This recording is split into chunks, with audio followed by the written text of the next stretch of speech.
అన్నారం బుంగలకు మరమ్మతులు చేస్తున్నారట. సీపేజీలు ఉన్న చోట గ్రౌటింగ్ ప్రక్రియ ప్రారంభం. మొదట 5వ బ్లాక్లోని 38వ పియర్ వద్ద పనులట. అసలు ఎందుకు చేస్తున్నారు ఈ పనులు? అరే బాబు, మీకు చెప్పినా కూడా అర్థమైతలేదు.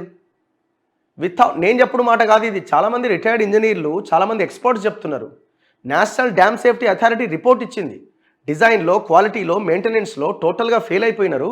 ఒకవేళ ఇది కనుక వర్క్ మీరు స్టార్ట్ చేసి ఆ పిల్లర్నో ఇంకేదన్నా చేసినా మళ్ళీ వేరే దానికి ఆ ప్రమాదం వచ్చే అవకాశం ఉంది. టోటల్ బ్యారేజ్ అంతా కూడా అట్లనే కట్టిరు, 3 బ్యారేజ్లని చాలా క్లియర్ డీటెయిల్డ్ రిపోర్ట్ ఇచ్చిన తర్వాత దీనికి ఎందుకు డబ్బులు ఖర్చు పెట్టి వృధా చేస్తున్నారు, మళ్ళీ గోదావరి పాలు చేస్తున్నారు?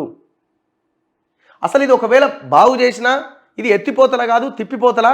ఎకరం ₹1,00,000, 50,000 నుంచి ₹1,00,000 కావాలి నీళ్లు ఎత్తిపోయాలంటే అని చెప్తున్నప్పుడు, కరెంటు బిల్లులు 14,000 కోట్ల రూపాయలు పెండింగ్లో ఉన్నప్పుడు అరే మళ్ళీ దాన్ని మరమ్మతులు అంటున్నారు.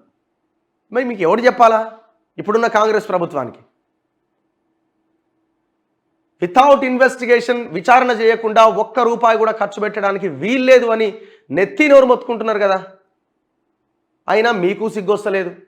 మరి ఏం ఆశిస్తున్నారో, ఏం చేయాలనుకుంటున్నారో, ఎవరిని సంతృప్తి పరుద్దామనుకుంటున్నారో అర్థం కావట్లేదు.